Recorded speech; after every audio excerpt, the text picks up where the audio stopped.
councillors, key staff.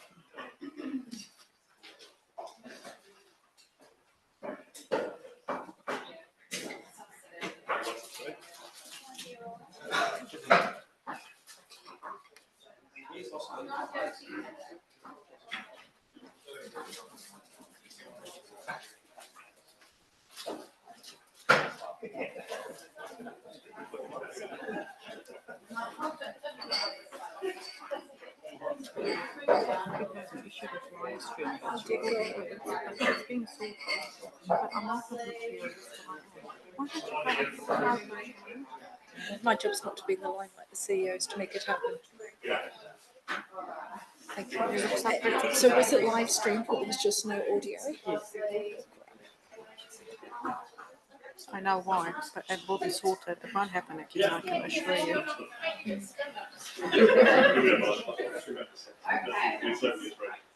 Everyone looking over here for me. 1, 2, 3. Beautiful. Sharon, 1.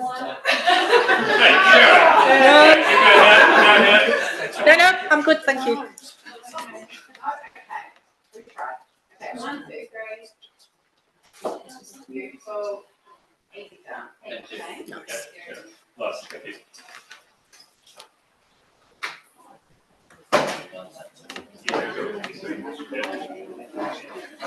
Thank you, well done. Thank you. Thanks very much. Yeah, thank you so much.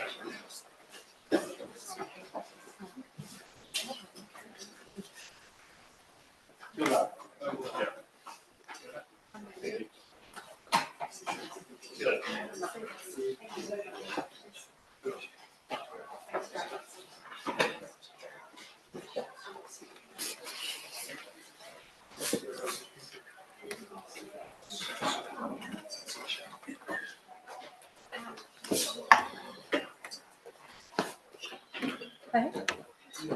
It's not the CEO's job to be in the front. Job is to be behind. We come to the council affirmation then for today's meeting.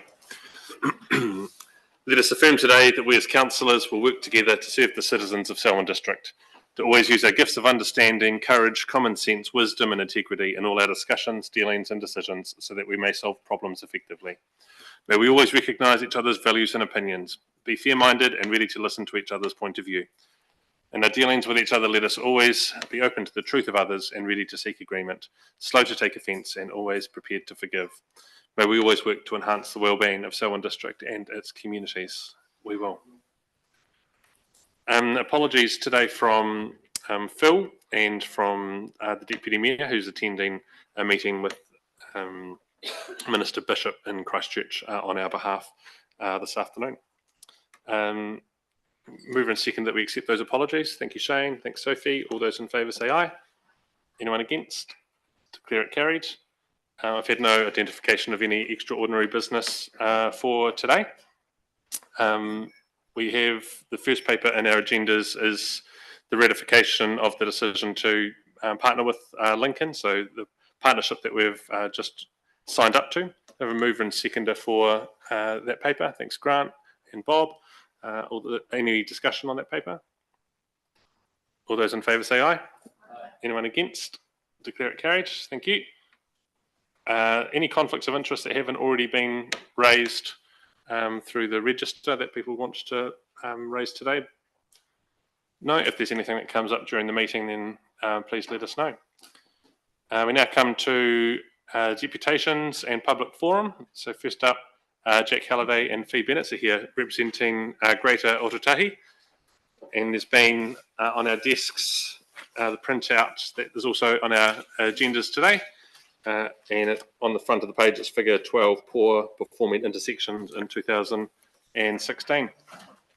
Jack and Fee, welcome along. The right-hand button on that microphone will turn it on.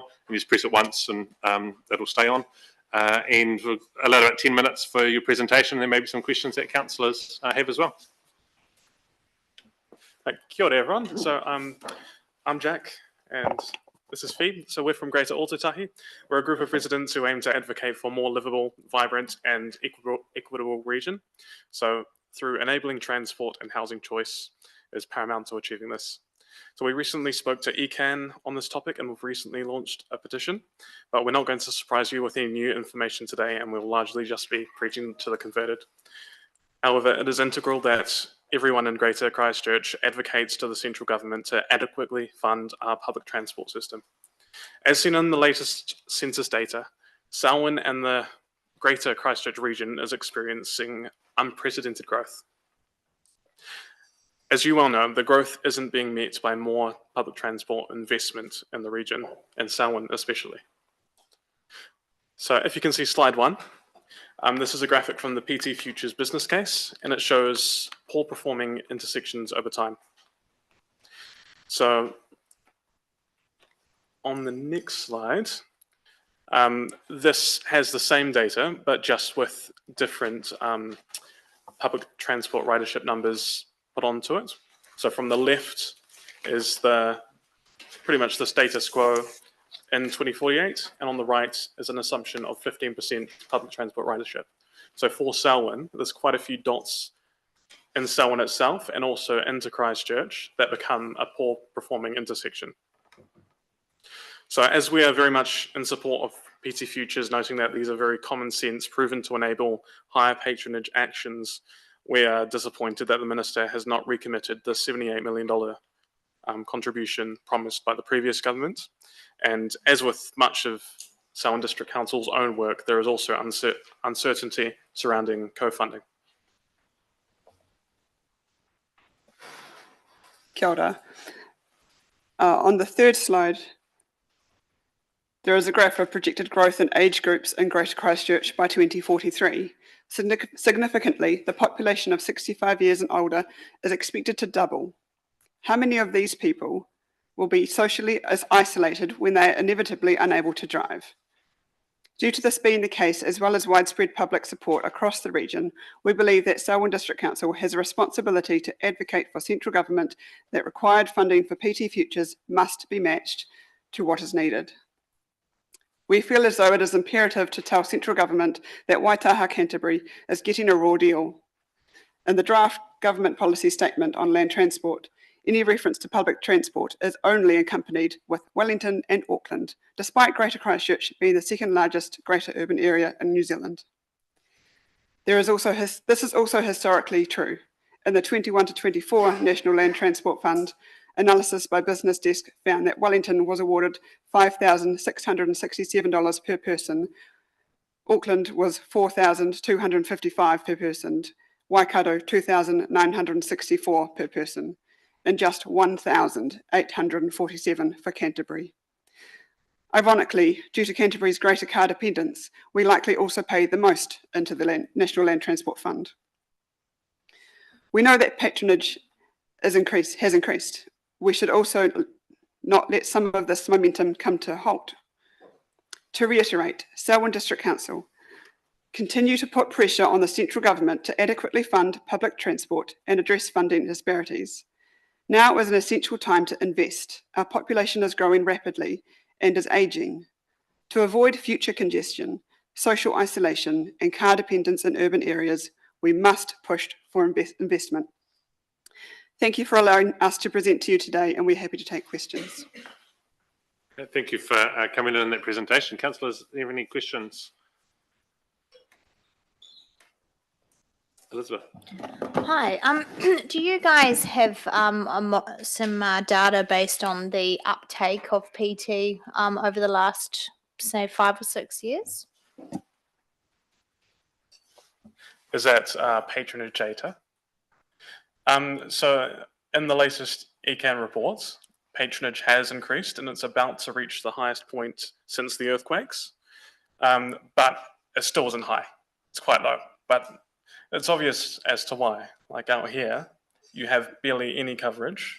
You don't have a frequent line. It doesn't make sense for most people.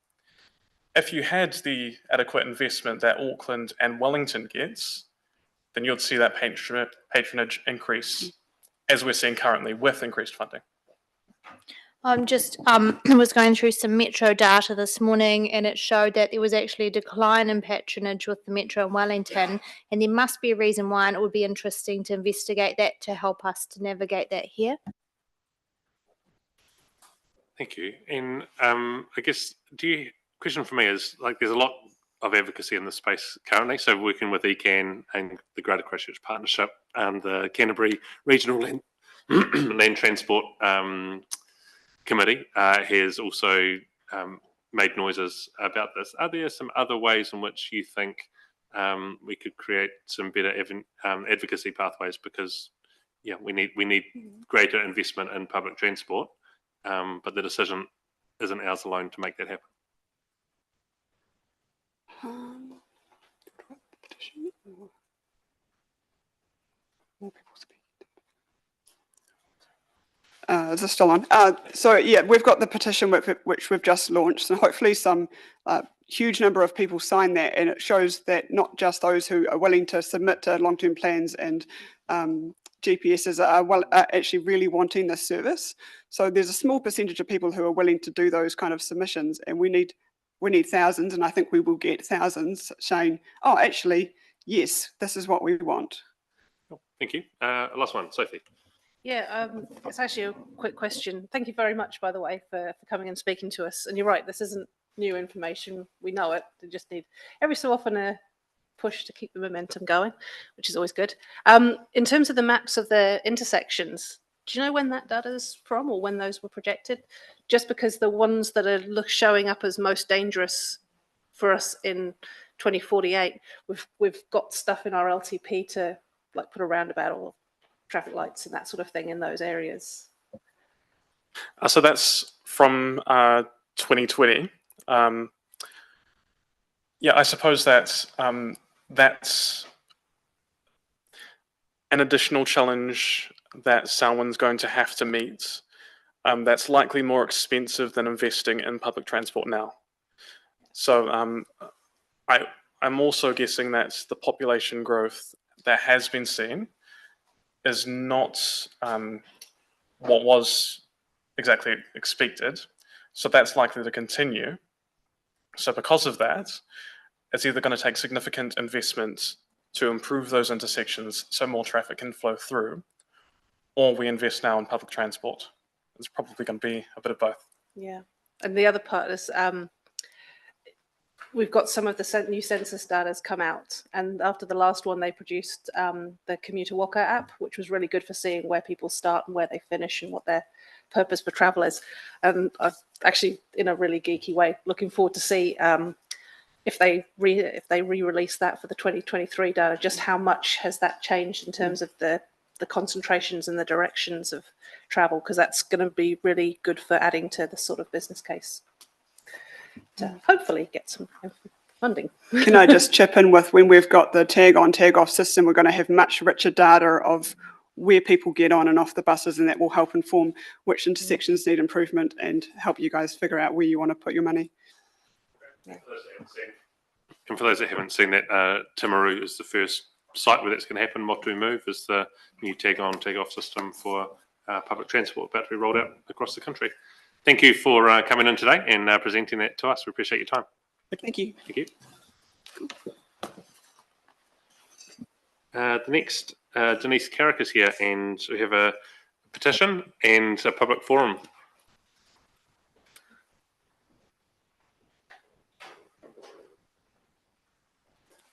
And Tracy McLeod, is it? Yes, kia ora, Tracy.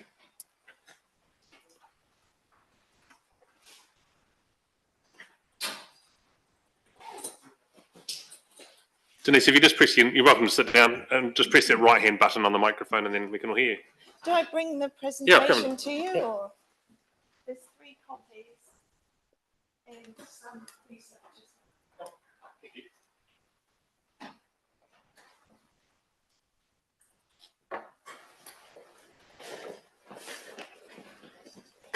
Kia ora again. Called Denise Tokoingwa. Seems like I'm here all the time at the moment, but anyway, back again. We have put together a petition which we've just handed over. There are 740 signatures that we've just collected over the last few weeks. I don't have a lot of time to go out and canvass people, so that was literally an online reaction to what is happening around Lincoln and our local roads. So I won't read out the whole petition, but I'll just do the basic points of it. We, the undersigned, are writing to express our urgent concern regarding the current state of Selwyn roads, particularly between Lincoln and Christchurch and Lincoln and Rolleston. We did get some evidence from the local Lincoln Fire Brigade. Over the past 6 years, there have been 78 serious accidents and 10 fatalities on these roads. The Fire Brigade alone has attended 164 motor vehicle crashes in the last 4 years. The community, as everyone keeps pointing out, has had exponential growth over the past decade and is virtually about to double in size again, resulting in increased traffic that these roads are no longer fit to accommodate safely. We feel the council has a fundamental obligation to ensure the safety of its residents and road users. Unfortunately, the current state of the roads between Lincoln and Christchurch does not meet this obligation. Immediate action is required to prevent further accidents and fatalities. This is a must-have and not a nice-to-have. Break, the National Road Safety Charity, say that road crashes are not accidents. They are devastating and preventable events, not chance mishaps. Calling them accidents undermines the work to make the roads safer and can cause insult to families whose lives have been torn apart by needless casualties. We kindly request that the Selwyn District Council take the following actions, which is installing flashing stop signs at dangerous intersections, implement speed bumps or rumble strips before stop signs. Third point was carry out the Lincoln Town Plan for Gerald Street, which is already 8+ years overdue and still has not been given priority in the long-term plan, even though we were here a few weeks ago to ask for that. Lincoln is now the second biggest town in Selwyn. We really need Gerald Street to have better access for kids to get to school. We need to have traffic lights. And our fourth point on the petition is to ensure regular maintenance of trees and bushes to improve visibility. Literally on Sunday, I received an email from someone in our community, Chloe. She has emailed the council. She contacted us and has permitted us to share her story here today. These are her words. I was on my way back from dropping 2 under 5-year-old children off when this happened to me today. The driver was in a blue sedan. I moved to Lincoln 6 months ago. Over those 6 months living in Rosemerran, I have heard and seen the number of accidents or near accidents that happen off of Ellesmere Road. Today, I was one of them. I had a car cross over Ellesmere Road from Ledley's Road, straight through a stop sign, nearly T-boning me. I hit the brakes and horn, skidded in the rain, and came to a halt on the side of the road. The other car drove off, leaving me in tears and shaking on the side of the road. I cannot believe the roads have not had greater attention paid to the safety of them, with increased numbers living in Lincoln and Selwyn, and the future of Lincoln set to increase with the approved 1700 section development. I would like to know what the council is doing to improve the intersections leading in and out of Ellesmere Road. Flashing stop signs, miniature speed bars like Auckland Council have in the Clevedon, Takanini areas. These seem effective.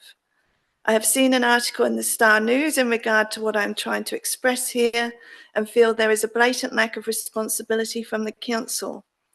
I also see there is an upgrade in the long-term plan for Ellesmere Road in 2038. How many more lives have to be affected before you bring this forward?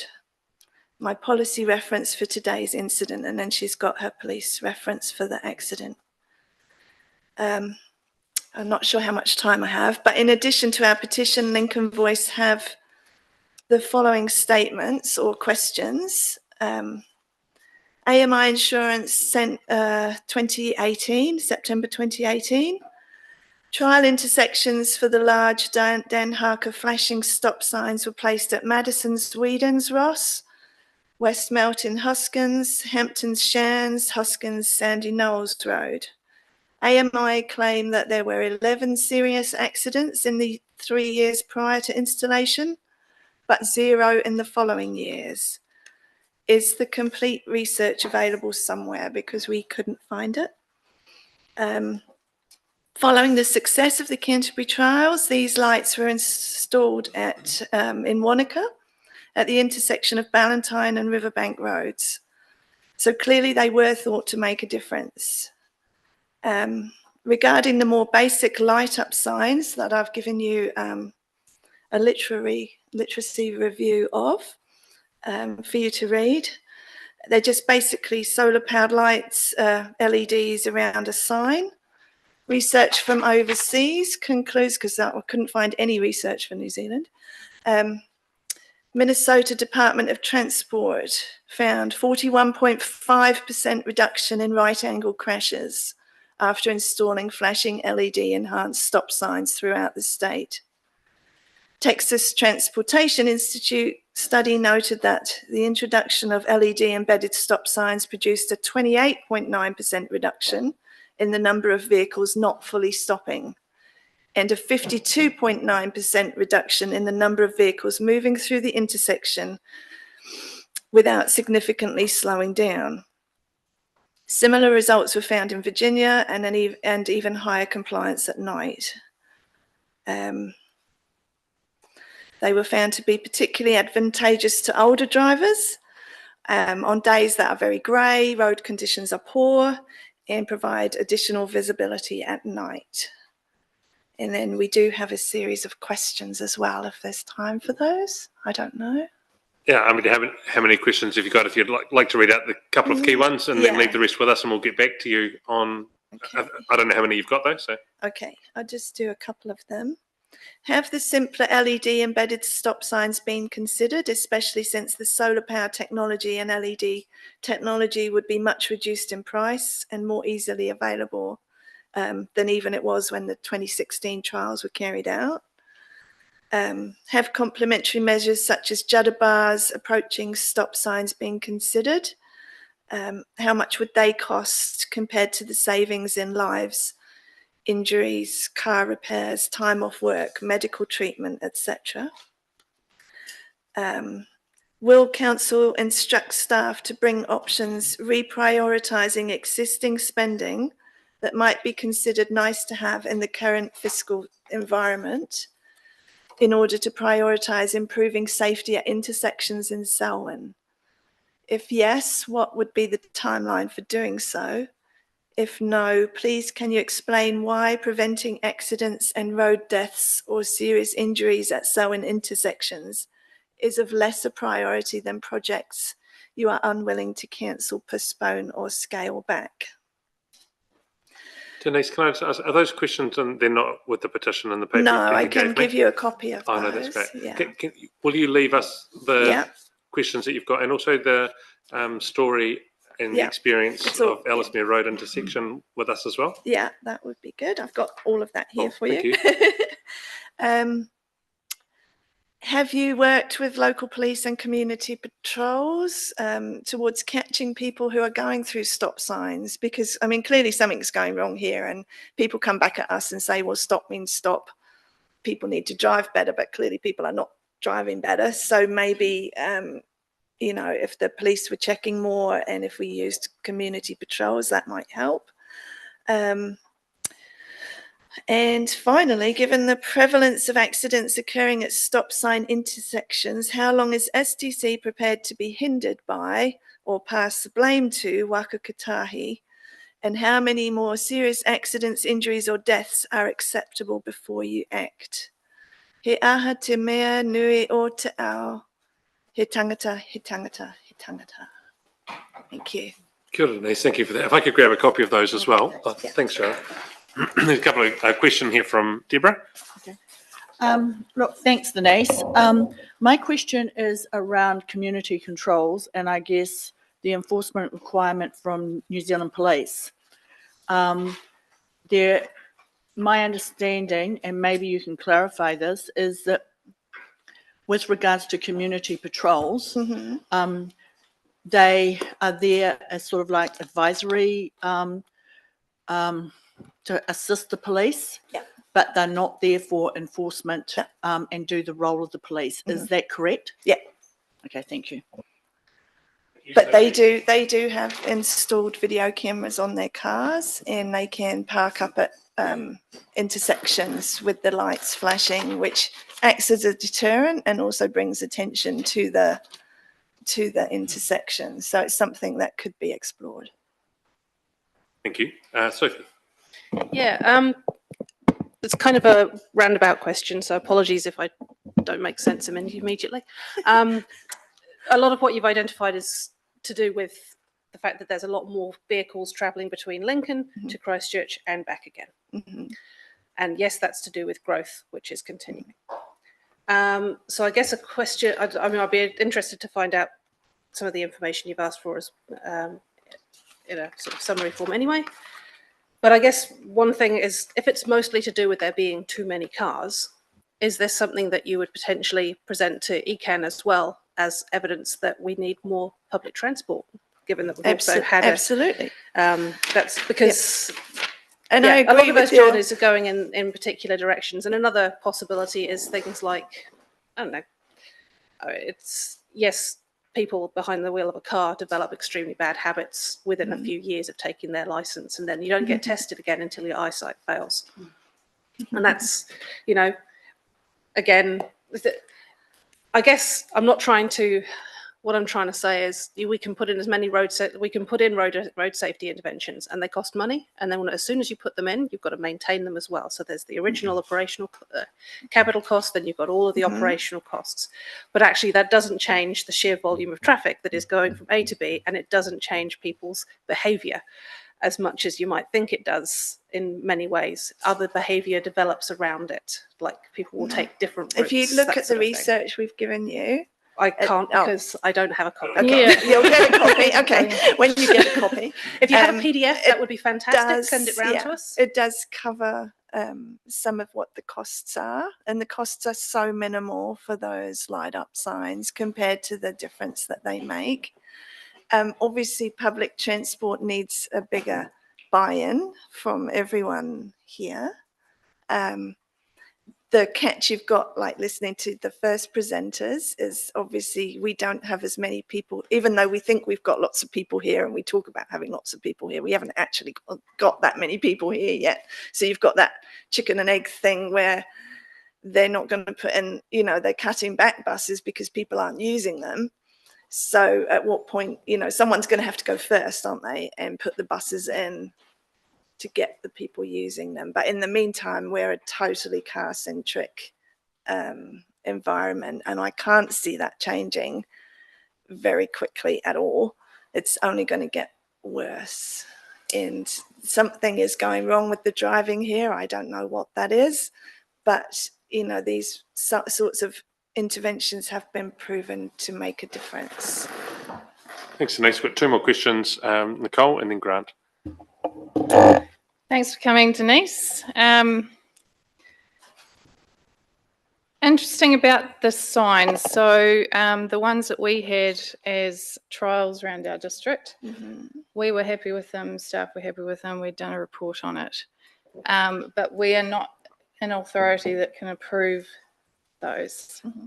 So as far as I was aware, and I'm not sure where it's ended up because I would have thought it would have gone through the process, but Waka Kotahi has to be the one that approves those. So we can find out what's happened about that. But the other signs you talked about, so that you were giving, the references you were giving were, obviously they're in the States.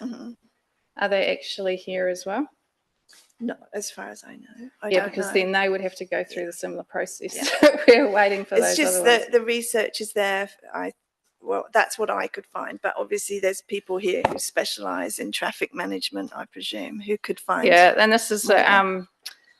so Bob and I was the chair of the Road Safety Committee first term, and Bob was the deputy. Yeah. It's it can be quite frustrating about how everything works and time it takes to go and approve But different we need things. we need to advocate more and be more passionate about it. Well, and this is where the difficulty, because when you're actually in a position where you can advocate, processes still take a certain period of time.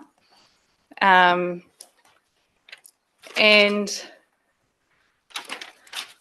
also, you coming to see us sort of reminded myself, I was in your shoes before the 2016 election. Mm-hmm. And I had a councillor, and coincidentally, I'm sitting in the seat that he was in now, said to me, if you want to be part of the discussion, you should be sitting at this table. And then I stood for the 2016 election. So. Thanks, Nicole. And the questions that you've asked, we're not going to answer them today, but we will take them and consider them and get our staff to think through what the right response is to them. Grant, last question. No, Denise is right. There is an anomaly happening in the section of Reedleys and Ellesmere Road and Robinson's Road. I've been made aware of numerous near misses. So something's happening in that hotspot. I went to Reedleys Road and section to have a look. And I wanted to ask Denise whether she thought it was contributing, but there was roadworks there. And in fact, rather than being undersigned, it was oversigned. There were so many orange cones and other signs there. Do you think that contributed to that problem? That people got confused by the amount of signage there? Yeah, I'm not sure about that lady that contacted us, but I know when I've been through, well, I'm not sure what's going on through there. But I did find it interesting that the council staff member here, someone talked about everyone using the back roads as rat runs around the back of Prebleton, and he said that he didn't know anything about that, and I was quite surprised by that because everyone is clearly going. Clearly they are, yeah. They're going to the back of Prebleton now, Longstaff's Road and down that way to get to Marshall's Road. And those road, I'm not sure about those roadworks, but I know they have caused a massive. There was a crash there, and the road has fallen apart. I don't know what they're doing. Sam, it just appears at the moment, for whatever reason, those two intersections are having a significant amount of near misses and accidents on those two intersections. Yeah, and the statistics don't include all the near misses because, not everybody reports a near miss, but in a health and safety context, you would report a near miss. I've had the same experience. I had numerous people ring me and talk to me about the risk there and trying to understand what's causing it all of a sudden. Yeah. Thank you. Denise and Tracy, thank you for coming in today. Sorry, Tracy. Sorry, 30 seconds. Okay. I moved to Lincoln 7 years ago, and lovely place. And I don't know how many of you drive through Lincoln, but what I can tell you is, as somebody who was an Aucklander, I apologise. As somebody who was an Aucklander, I understand peak hour. And Lincoln now has peak hour. There is a distinctive uptick in traffic along our main road in what we would call peak hour, morning and afternoon. And that's in 7 years. It's noticeable to somebody who's come in. And with, I understand, Southfields or PC 69, they're starting in September. So that traffic along that main road is only going to increase. And I've watched with interest Prebleton down to 40, and I'd be interested to see what, if any, data flows out of that. But I just want to let you know, those of you who don't go through Lincoln Monday to Friday at those two times, it might be worth detouring and taking a drive along there, particularly if you last went at that time a few years ago.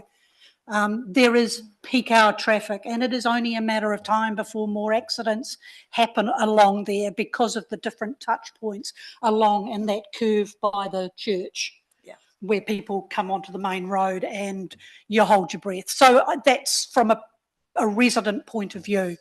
That traffic there is already getting to what might be called peak hour, which is astonishing to someone who moved there 7 years ago. Thank you. Thanks, Tracy. Well done on making the move south. We welcome you to Lincoln. And you don't have to keep referring to Auckland. You can just say, no, I'm from Selwyn. I'll do that because the alternative is Jaffa G. Hey, we appreciate you both coming in today. Councillors, the literature that's been shared will be loaded into Diligent, and the questions that you've asked will get back to you once we can actually understand them, see them, and respond fully to them. Thank you.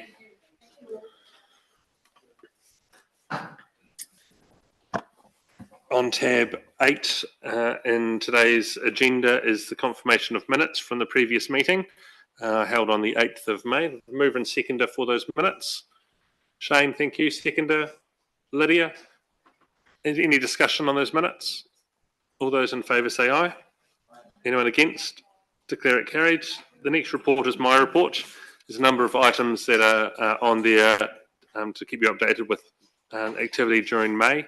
And I've also added in the LGNZ 4-monthly report for member councils. So this was circulated to every council in the country, but there's 20 pages there of the activity that LGNZ undertakes on our behalf, ongoing all the time.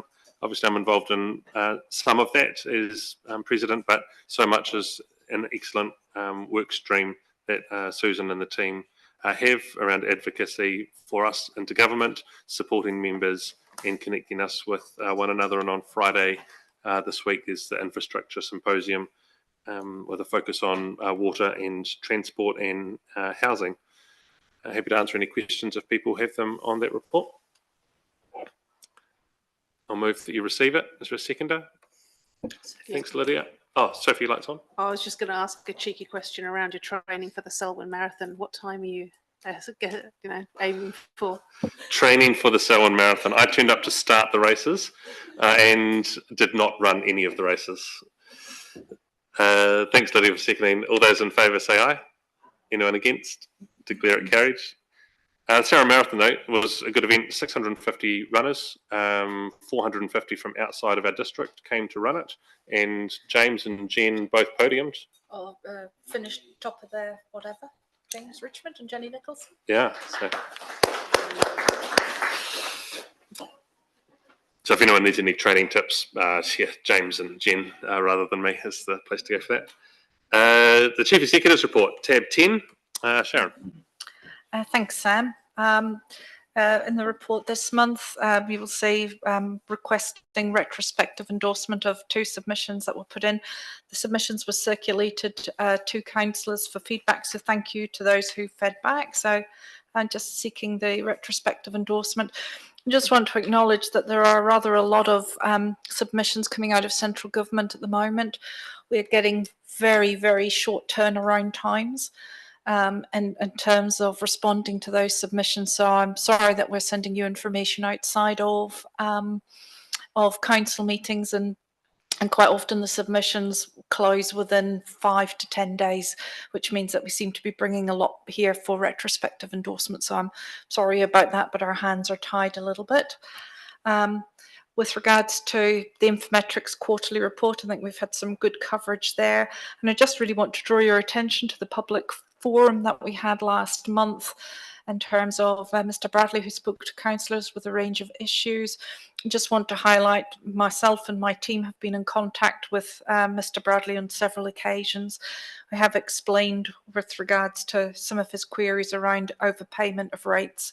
We've shared with him the legislation that allows only up to 5 years. And in touch on, and with regards to his query about the water races, I think there was a little bit of confusion. So we've sorted that out for him, talked about the road maintenance, and we were unable to find the fire stand that he was referencing. So we've given Mr. Bradley the opportunity to give us further information on where he thinks that is. Thanks, Sharon.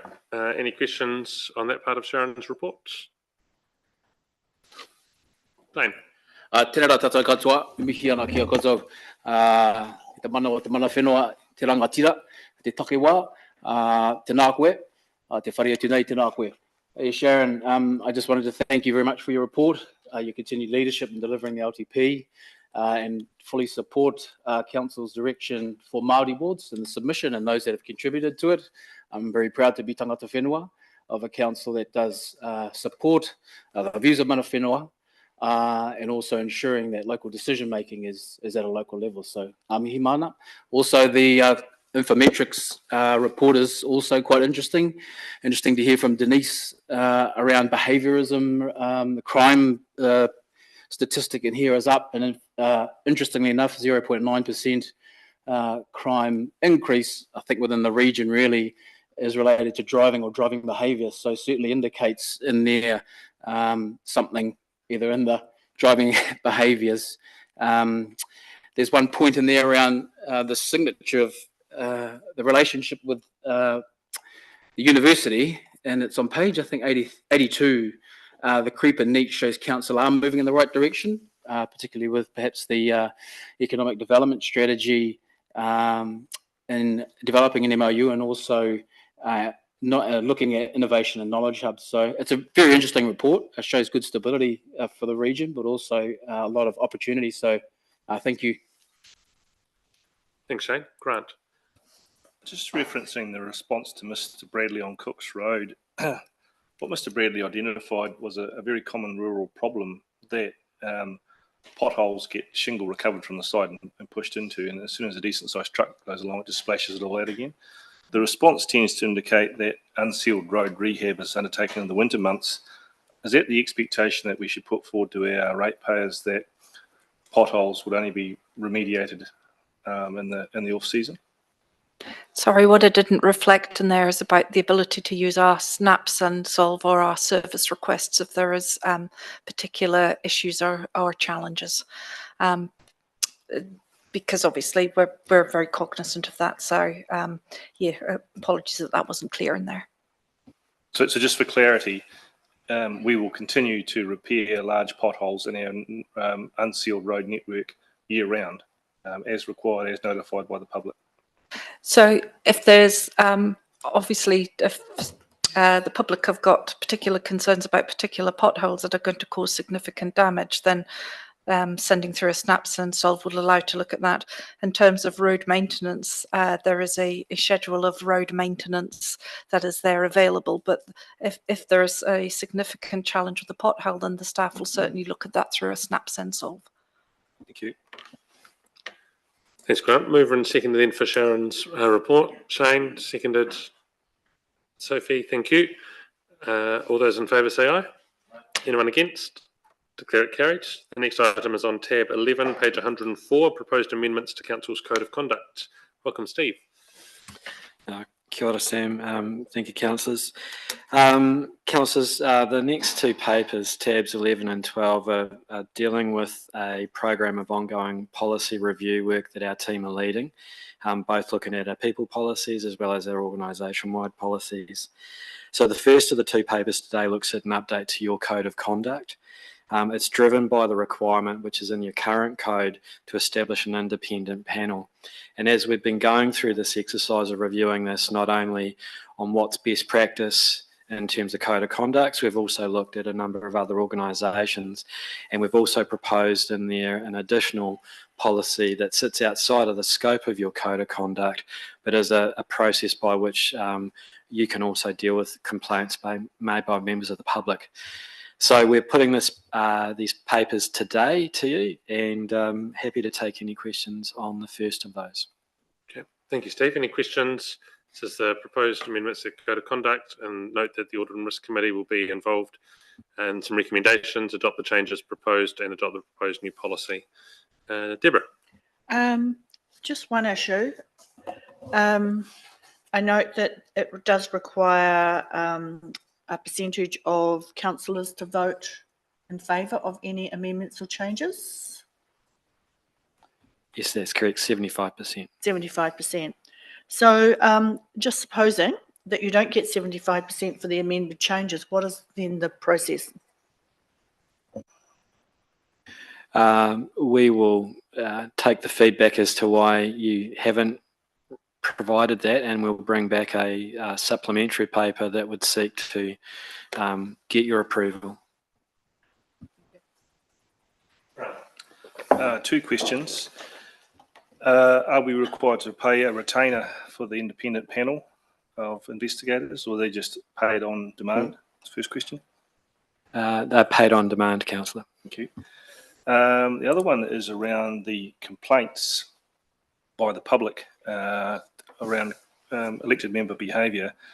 In one part of the paper, it says that the Mayor and Chief Executive will determine. Another part of the paper, I think in the policy, it says the Chief Executive and Mayor or nominee will decide. In my view, nominee should be taken out. This is strictly for the Mayor and the Chief Executive to decide. I can't see how you would have a nominee in that space, unless there's a compelling reason that you can tell me of. So the panel. No, happy to take that feedback on board. And It was more a reflection of if somebody was acting in our role, but perhaps we should have said delegate as opposed to nominee. Again, my view is it should not be delegated. If there's a code of conduct, it should be dealt with by the Chief Executive and the Mayor in the first instance, not by a nominee at all or delegate. Sorry, I'm not explaining myself at all well. I just thought if one of us was off on holiday for 4 weeks, rather than something, wait, it would be whoever was acting into the role as what was intended. Thank you, Grant. Shane. Grant asked a couple of the questions. I see that in page 108, it's within the budgeted funding budget.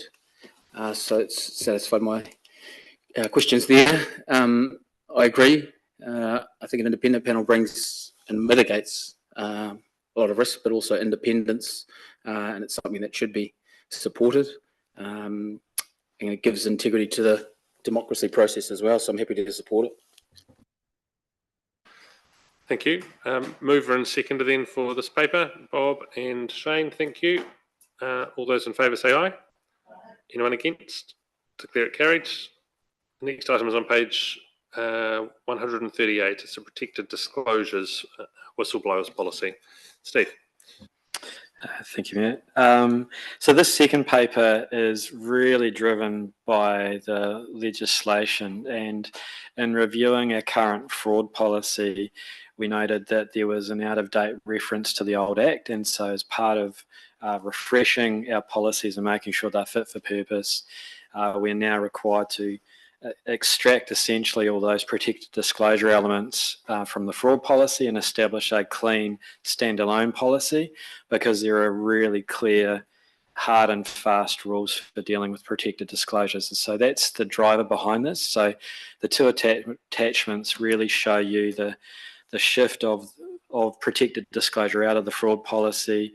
We still need a fraud policy because it deals with other matters not covered by the Act. And then also have that standalone policy. So putting those two papers to you today, and I guess the key part from here is, as noted, around the consultation with staff in particular, because this is really just implementing our legislative requirements. We haven't consulted with staff, but once we get your approval today, we will be communicating to staff about this process. We'll be making it available online, both internally on our intranet and externally on our website, so everyone can see how we manage these processes. Yep. Thanks, Steve. Deborah. Two questions. I take it that apart from senior executive staff, staff have had no input into this policy or feedback into this policy? A number of staff have looked at this, but in terms of formal consultation with the entire organisation, no, there hasn't been any formal consultation. Given that quite often the whistleblower policy is dealing with matters relating to staff, we only employ the chief executive through this particular process. I'm just wondering, in fairness, that staff, how will staff be made aware that this policy exists, and will it be, my second part is, I'm presuming that it will be found on a council's, like all policy, it will be found within council's website. And given that we do have a turnover of staff, I think it's very important that staff have knowledge of this particular policy and where it can be easily found within the context of what could be termed a large volume of policy. So just wanting to clarify that it's a very, very important piece of legislation for our employers to understand how this process does actually work within the organisation. And Deborah, as part of what Steve just told us, was that this would be made available online and that all staff will be made aware of the changes. That was part of his intro to this paper. Thank you. Mover and seconder for, thanks Deborah, seconded Sophie. All those in favour say aye. Anyone against? Declare it carried. Thanks Steve. The next item is the proposed road stopping for part of Halden Road, Hororata. Rob.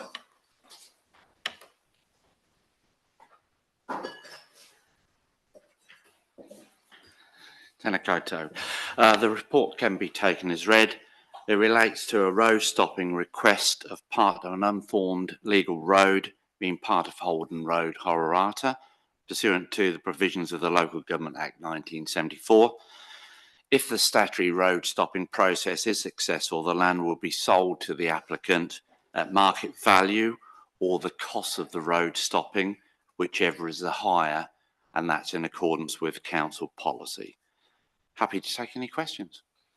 Thanks, Rob. Any questions on this, Elizabeth? I'm just curious as to what kind of cost you're estimating that sale to the landowner would be, Rob. The value of the land, we believe, is approximately $60,000 to $80,000. Cost will be far less, so they will be offset against the value of the land. Thank you. Anything further, councillors? Mover and seconder for this paper, Lydia and Bob. Thank you. All those in favour say aye. Anyone against? Declare it carried. Thanks, Rob.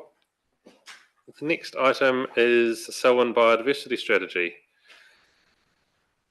Chinakwe Andy, thank you for the paper and the work done on this strategy. I'll hand to you to introduce it. Kia ora koutou, everyone. Yes, it's kind of an exciting moment, really. We've Denise isn't here today. She's at the Environmental Defence Society conference, so otherwise she'd be sitting up beside me, looking at or helping present this. We have pretty much the final version of the strategy appendix to this report, but we're acknowledging that it does need to be brushed up a wee bit, just with the design, and we're also working with Pormidia, with the cultural team on just making sure we're getting some of the dialect correct and that sort of thing. So if the council is happy to adopt our option one, then we would make it available online as soon as we've got those things sorted out and tidied up, and then we would let everyone know around the table that when the final version is absolutely ready, so all available. So council is pretty familiar with the strategy. We brought it to the table 4 to 5 times over the last 2 years, and we have since we discussed bought it last time. We have been through a public submission process, and then we've had hearings on that as well, where Megan and Malcolm and Sophie sat in those hearings. So we've made edits accordingly, and then we've got this final version here for you today. Following on from the adoption of the strategy, if it is adopted, then we will set up a biodiversity working group as one of the key outcomes of the strategy to help guide us with the development of biodiversity work programs going forward. So that'll be a great way to involve mana whenua in our community and how we do biodiversity in the future. Anyway, kia ora, happy to take questions. Thank you. Is there a mover and seconder that we receive the report and adopt with those allowances? Sophie and Shane, thank you. Any comments or questions on this report? Elizabeth. Just wondering if you'd better clarify, please, give me some examples of what are harmful and inappropriate use by recreationalists in that report. I guess, well, a good example of that would be the bylaw amendment that we just did for the Green Park Sands and the amount of damage that's been done down on the margin of Te Waihora by recreationists and their four-wheel drives that are, creating a lot of damage to the environment down there. So that's a good example.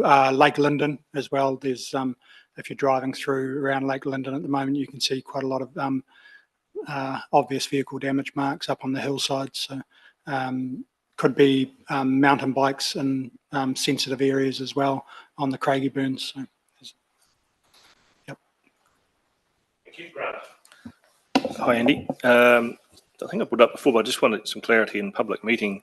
On page 261, you've got some targets. Are those targets, for want of a better word, goals, or are they likely to be rules-based enforcements, particularly 2.4, that there be no further loss of indigenous flora and flora?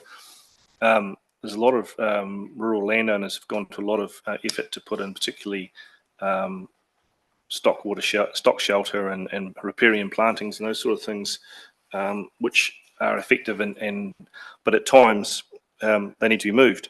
There's farming operations and that, and I wouldn't want us to see us put into place a rule or regulation which is counterproductive, which would stop people putting native biodiversity in because of the fear of, if I put that in, I'll never be able to move it again, and particularly in a working environment. So is this a goal? Can we give some clarity to that? That would give some encouragement to landowners that if I do put these things in places and I find out later they're not quite in the right place, that I can move them or shift them? Well, as a non-statutory document, it isn't enforceable. Yeah. It's just a guide as to how we intend to manage biodiversity in the future.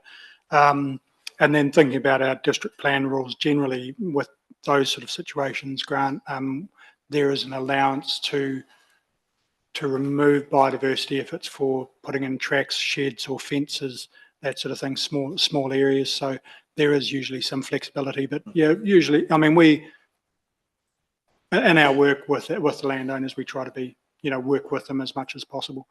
So just using an example, the conversion of land that's just currently watered by rotor owners to centre pivots. So you'd basically take all the fences out and change the whole landscape as a short-term transition, but eventually it gets back to a well planted environment. Thank you. Thanks, Grant. Sophie. Yeah. Kia ora, Andy, thank you very much. I guess I just wanted to say, because Malcolm's not here, he was the chair of the panel, and just wanted to say thank you very much to you and Denise and everybody else who worked on it. It was a really interesting process, and it was good to hear from several speakers. There wasn't a huge number, but there was some good points made, and yeah, it's really good to see the final product coming through. And then the next part obviously is actually forming that working group and implementing it rather than letting it lie on a shelf someplace. Let's make some stuff happen. But yeah, kia ora. Thanks, Sophie. Megan. Kia ora. So yes, I add to those thanks, but also thank you to the council for appointing the three of us and trusting us with that hearing process. And I thought I'd just share with you for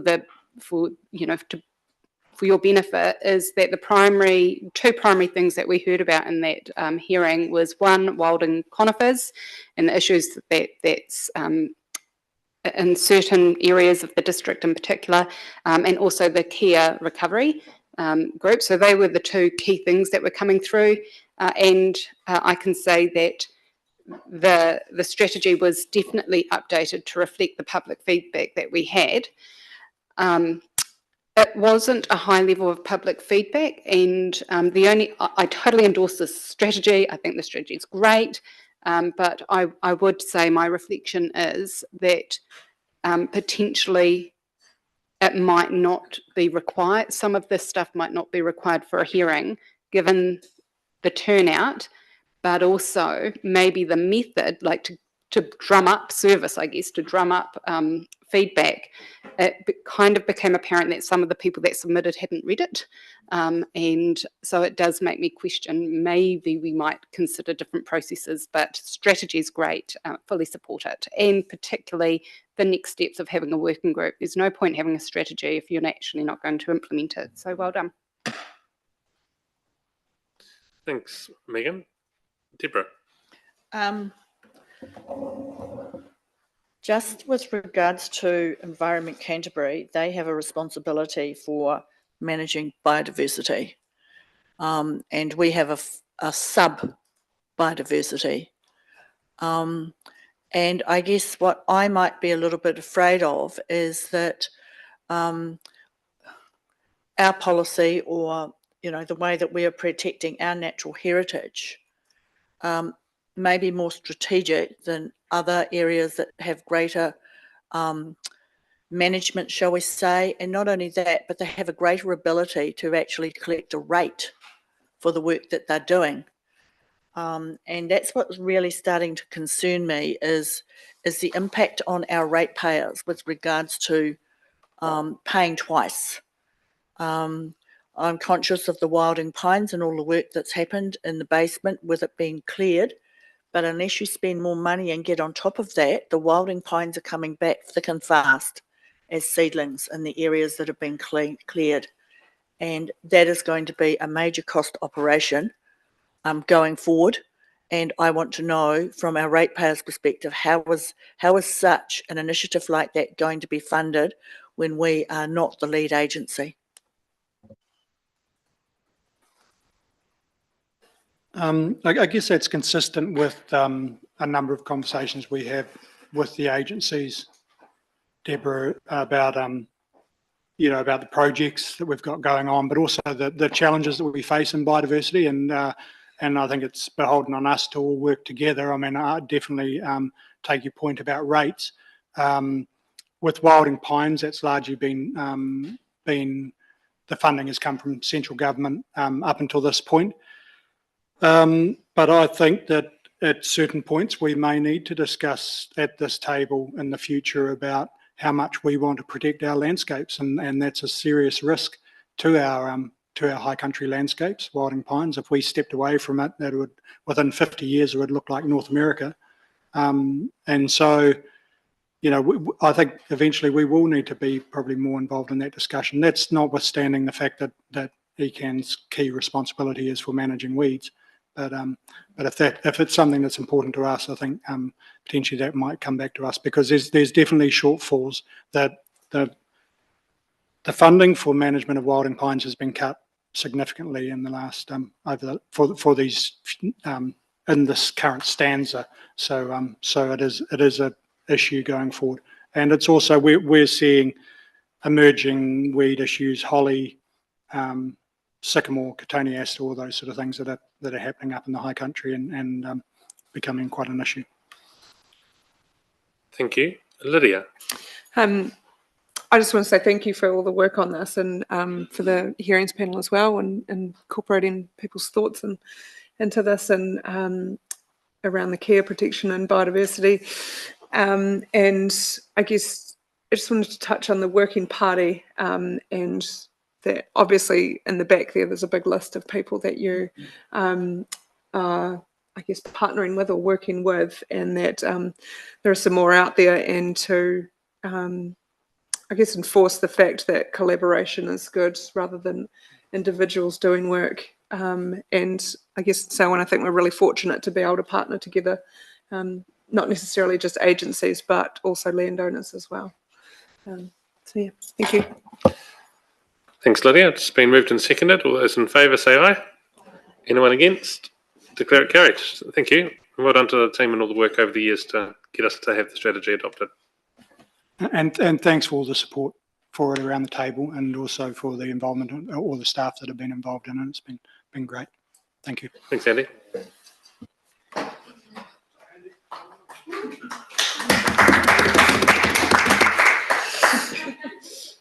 It's a day of strategies today. The next strategy is the Waikirikiri Kitua Future Selwyn strategy. Invite the dance party to come.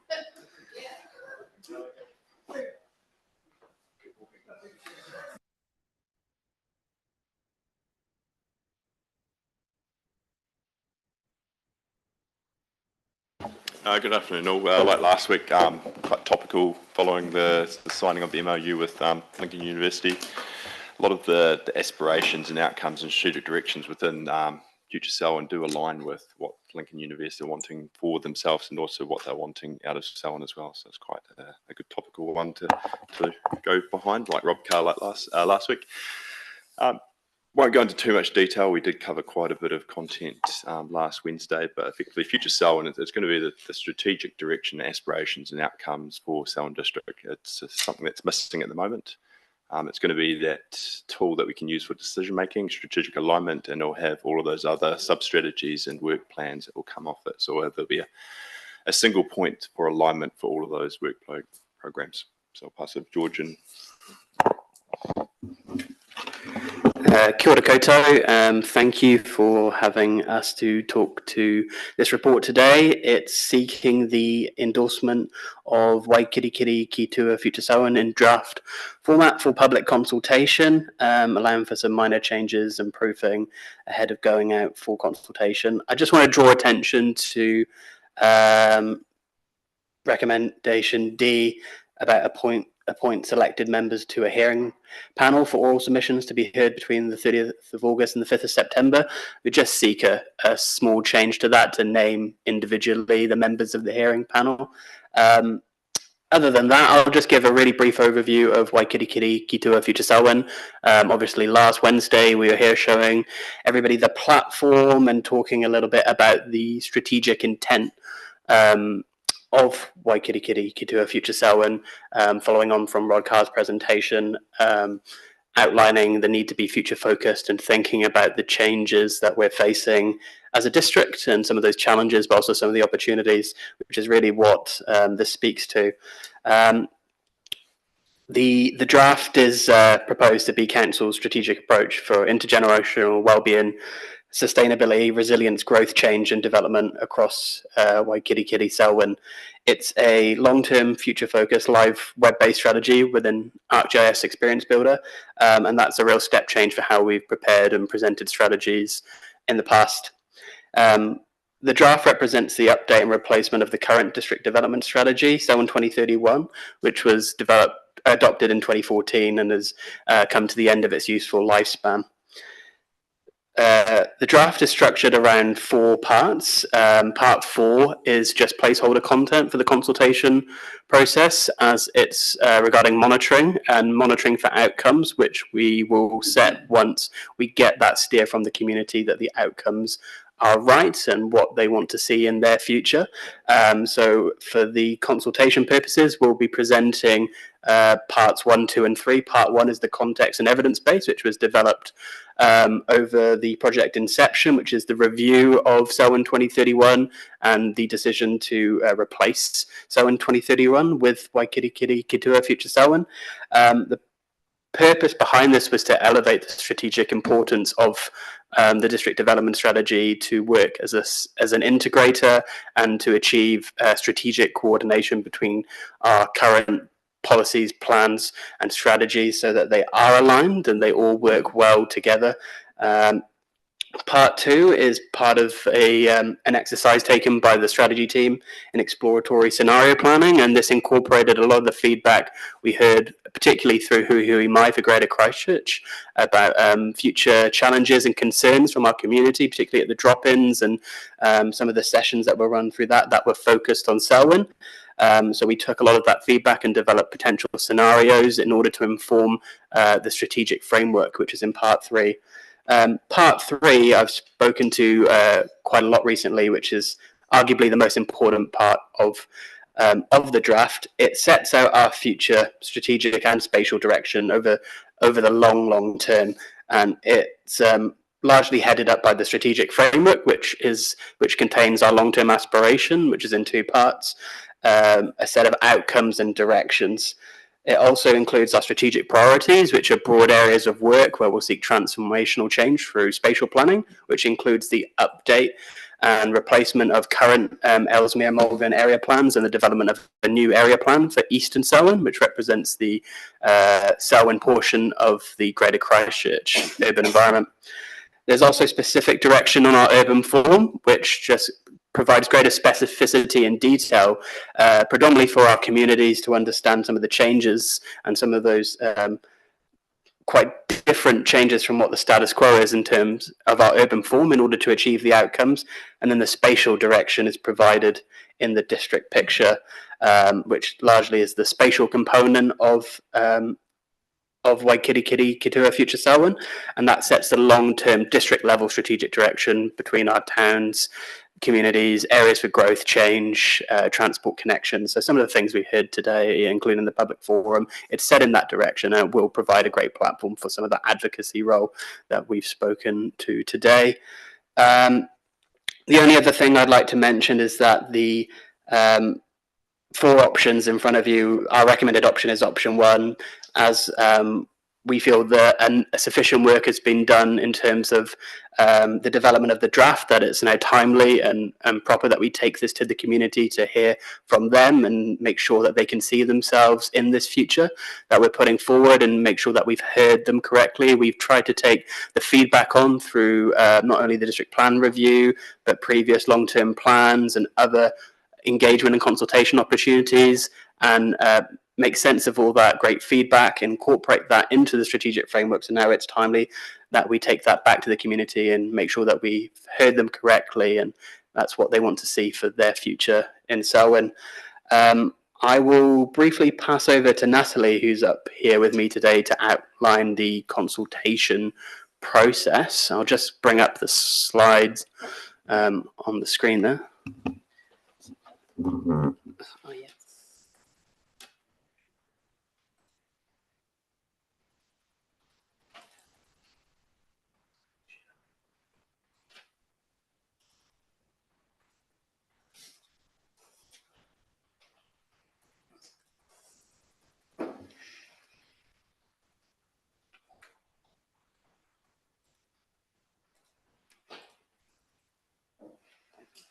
Are you all right? So just really quickly, I'll drive this one.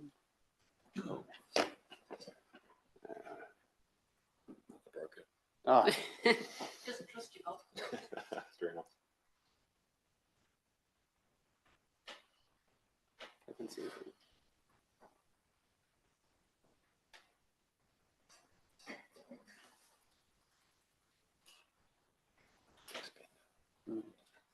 Oh, I've just stopped sharing. Share it back. Thanks. Yeah, share it,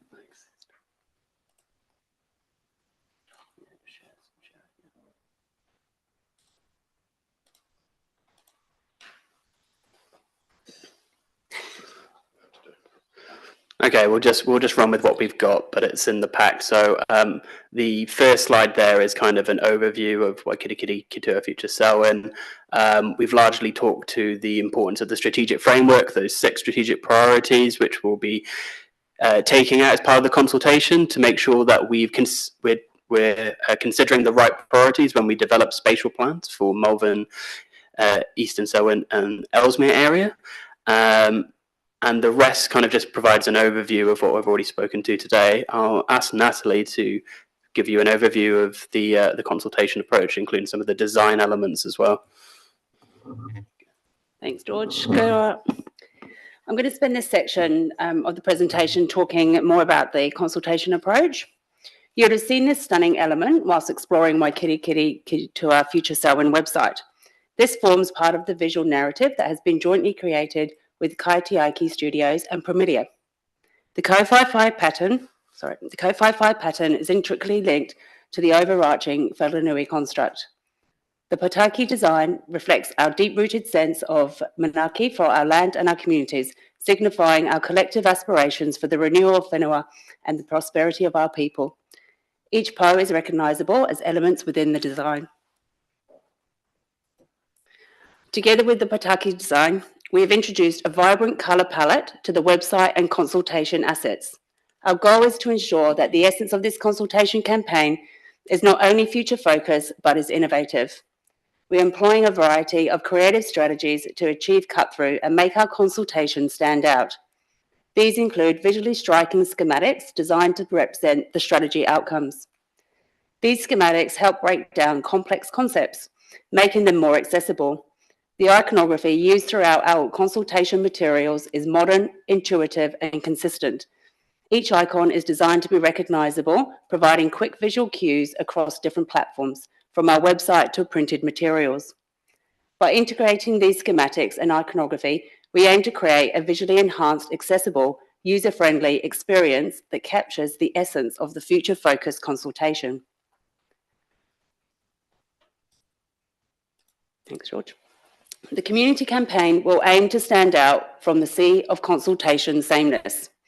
A key element of our visual identity is a large dynamic zero that symbolises a vision spanning from 50 to 100 years. The zero is not just a number, it represents a portal to the future, inviting the community to look ahead and imagine the possibilities for the Selwyn district. To further enhance engagement, we're going to introduce 3 playful, illustrated, intergeneral characters you'll see on the top right. Each character offers a unique perspective of tomorrow. These illustrations are designed to be relatable and inspiring, encouraging all generations to envision and contribute to the future of Selwyn.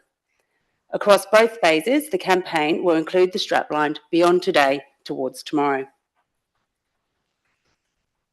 The campaign objectives, I'll talk through now. The following, we just really want to make sure we connect as many people as we can to Waikiri Kiri Kitua Future Selwyn and have access to information to learn more about the vision, outcomes and directions of the strategic framework, and to provide a diverse range of community views and feedback to Council that is informed by and reflects the views of the community.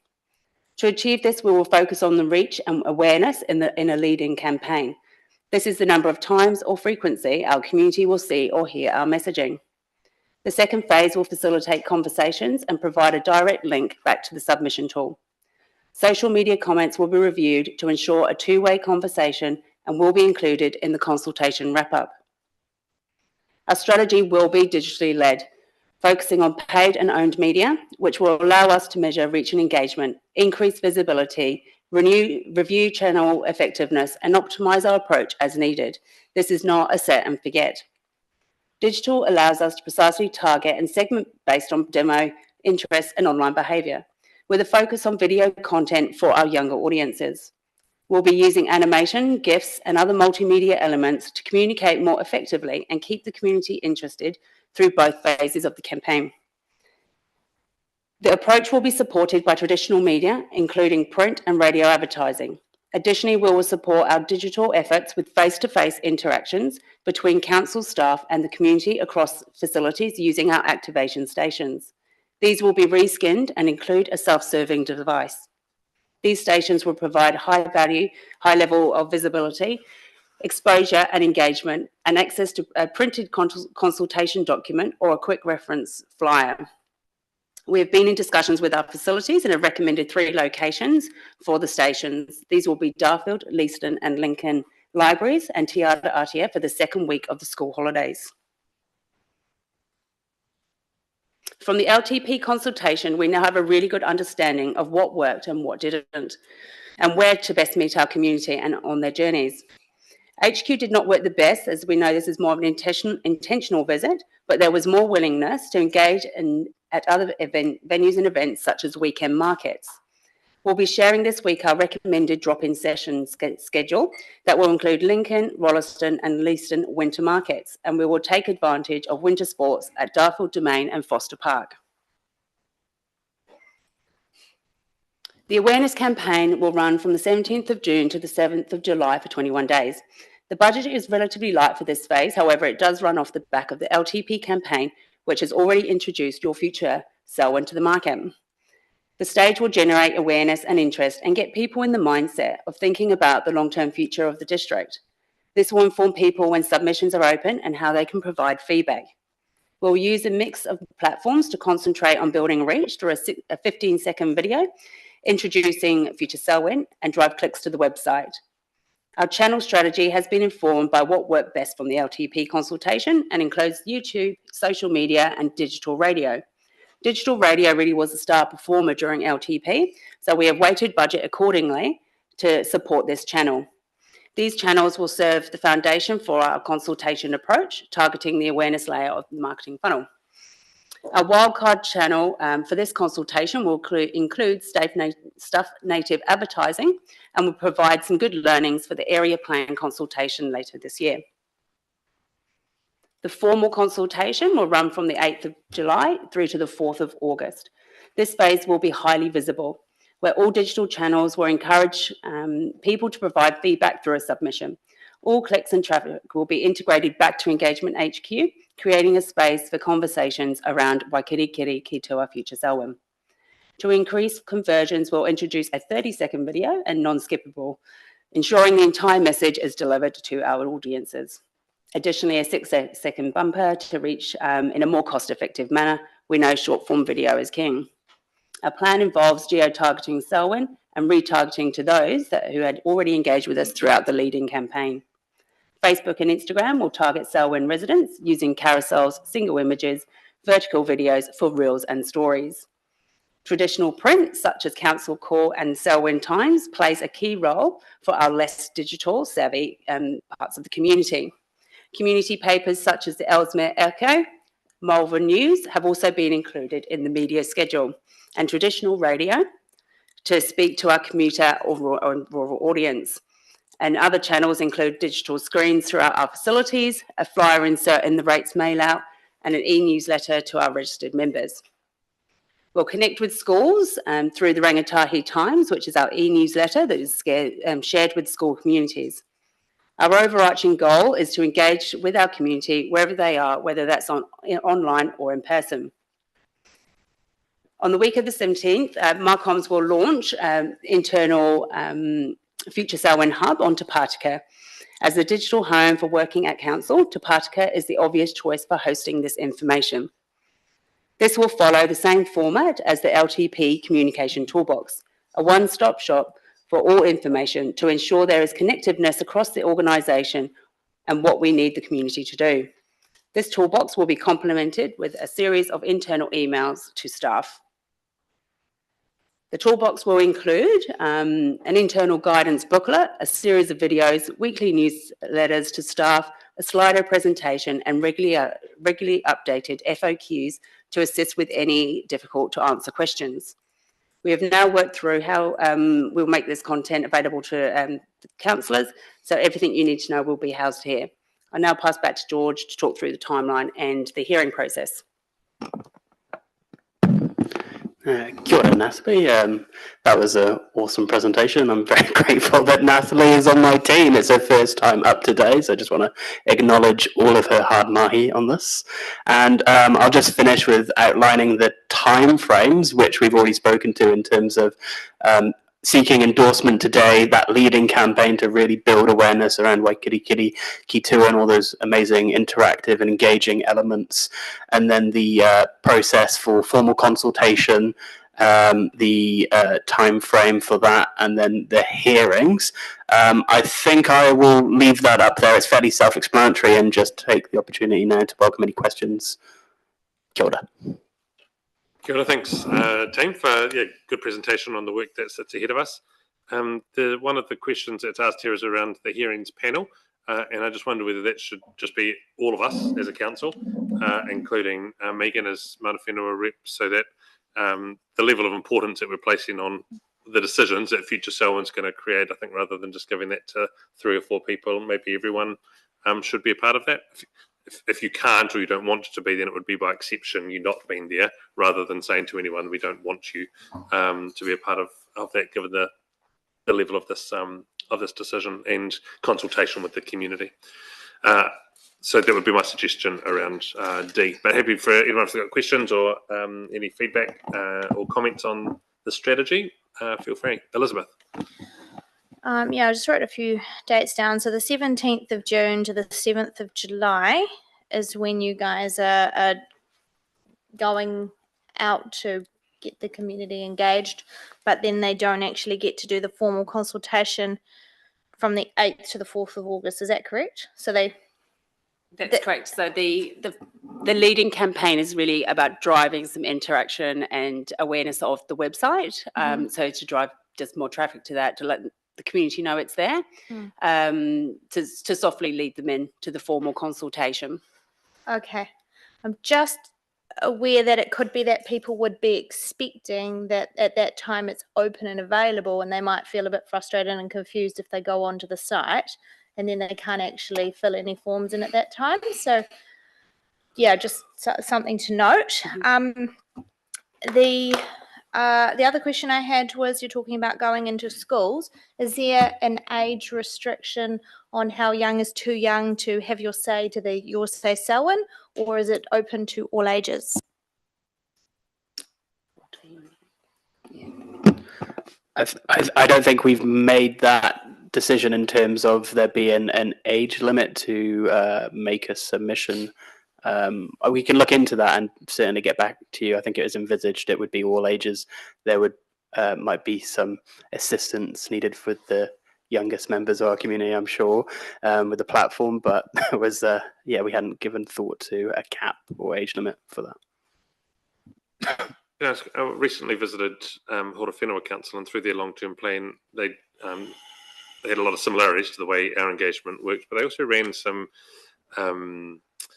particularly targeted engagement with it was with schools and with different community groups around taking a group of 20 to 30 people through the material, trying to help them understand what was involved in it all, and then seeking sort of more targeted feedback as well as the general feedback. Can you just speak to how that could or doesn't fit in with what you're proposing? So picking up from some of the successes of Hui Hui Mai and the Greater Christchurch Spatial Plan, we've had some discussion about a targeted approach for rangatahi youth, and it's certainly our intention for the next phase, the Future Selwyn area plans, to have a targeted approach for that, but we considered it might be more appropriate at that level to go out to the schools and because it's essentially the area planning is around neighborhoods and more strategic and spatial direction in a local place-based sense. So we decided that we would have a targeted approach for youth as part of the area plans. Yeah, thank you. Shane? Tēnā koe, Sam. Ka tangi te titi, ka tangi te kaka, ka tangi te huki ahau. E George, e koutou mā, ngā mihi mahana i ngā kaupapa o te rā. Mana whenua tēnā koe. Kei te tangata whenua ahau.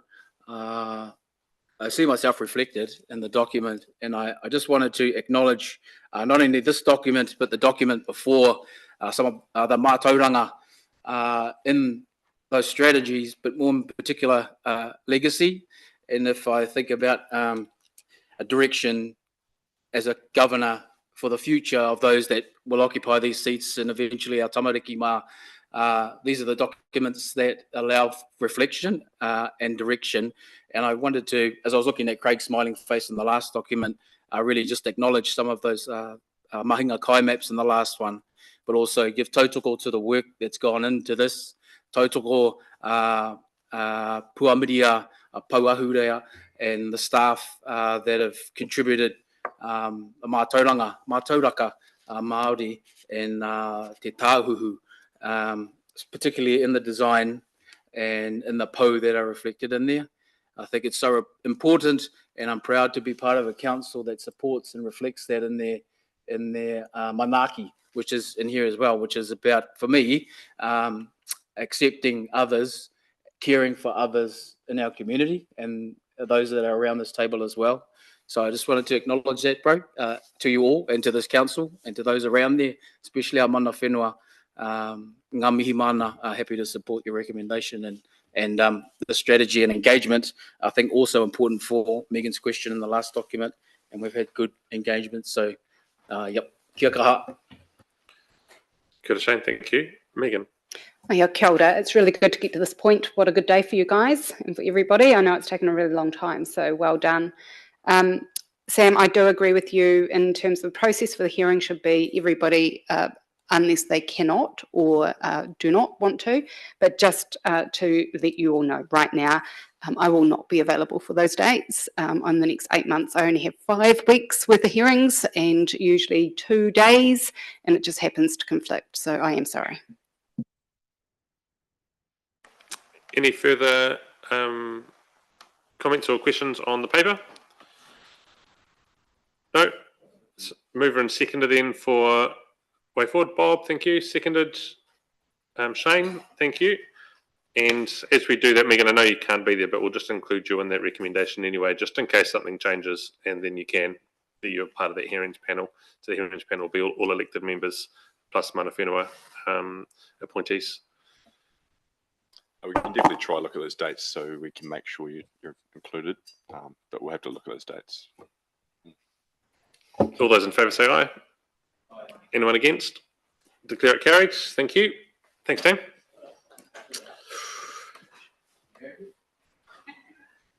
The next paper is consultation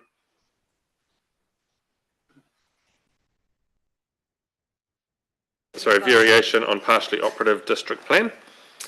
So endorsing the development of variations to the partially operative district plan for the purposes of simplifying, correcting and clarifying plan provisions. I'll hand the floor over. Thank you. Thank you, Mayor Sam. I will largely leave the report as read. Essentially, it's about, we've written a document that's 1,000 pages long, and there are some bits that we didn't quite get right, so we'd like to fix them, please. Sounds sensible. Any questions? Moved Grant, seconded Deborah. All those in favour say aye. Anyone against? Declare it carried. Thank you, Rachel. Next up, we have water race closures. I want to move an amendment, not an amendment, I just want to add an extra section into the A and B, thank you. Okay. Should we hear the report first and then Yep, Deborah will come yep. to that? Is that right? Thank you. Okay. Kate and Elaine, floor's yours. Kia ora koutou, bringing the water race closure report today and taking it as read, but the recommendations are to close 4 sections of water race and then have a hearing panel for the remaining from the report. So any questions? I've got. So thank you. Deborah, do you want to talk to what you'd like added to the recommendations? Yes, please. Look, I would like A, and then I would like probably a new B to be put in. That the channels of these water race closures remain available or remain open, whatever's the best word, I'll take the staff's advice, available for stormwater management. There's a lot of lessons to be learnt when you have long time established water races that have developed naturally with a bottom on them. And in the first lot of rains, especially up, in the Springfield area, they act as conveyances of water, stormwater and channels. And I would like that to be a B to be put in there. That's a common practice that we're actually doing at the moment with regards to stormwater, but it's just missing out of the recommendation with regards to stormwater. So that's what I'd like to be put in there, that the channels of these water race closures remain available for stormwater management. Okay, thanks, Deborah. Can I just seek clarification from staff around how that fits in with what is currently happening or what your advice is to landowners already? And sorry, Kate, anything else you want to? Yeah, so we do recommend that the channels remain open for that purpose. And it's just not reflected in the recommendation because that's the procedure that we do have as part of the closure process. Yeah, but it's... But we can have it included, but that it is Thank you, included. because it wasn't included generally. in the report at all. So I just wanted to highlight that through the recommendation. So that would be that. Just a couple of queries with regards to the available closures, and what I was really interested in looking at was the work that we've actually undertaken recently with regards to our strategic water races and the biodiversity that has been found. I highlighted in the report right at the end the work we've done with EOS, is it, with regards to the Paparoa water race. And I note that the others in both the Ellesmere and the Melvin, the last survey was actually carried out in 2012. And I note that in the EOS one, they've actually employed a new methodology of DNA testing to actually see what available species that are now available in these water races. So I just wonder, for future benefit of our environment and our ecology, whether we are going to progress that strategy across both the Melvin and the Paparoa water race. The Melvin and the Ellesmere water races. Yep. So in the report, it does note that we completed a review in 2011 as well as 2023 for the Melvin and Ellesmere scheme. So that report has been included in the appendices of this report. So they are up to date. So 2022 for Paparoa and 2023 for the remaining. And we do use eDNA testing, and that was used as part of the identification for those reports from the ecologists. Okay, and just regards to, I guess this is more a comment, with regards to the freshwater species that have been found. They do require water to live in. And just really, really conscious of the fact of a diminishing environment or an intermittent environment with regards to what is remaining and the pressure that may come on to pipe some of these water races. And there's some background research I'm sure you'll realise it from Environment Canterbury about, piping of water races for the future. So just really conscious of the diminishing environment that these water races, these species have for their survival in water across our one water system and the plains, and a biodiversity strategy we've just actually adopted. So thank you. Just to comment back on that as well, that we do have our strategic races as identified from those ecological reports, and that's identifying the areas that do need to remain open and have as permanent flow as possible available to those areas for those values. Thanks. Thank you, Deborah. I just need to consider how we deal with what you've wanted there. I guess the part of that is that, as staff have already said, it's already part of the process.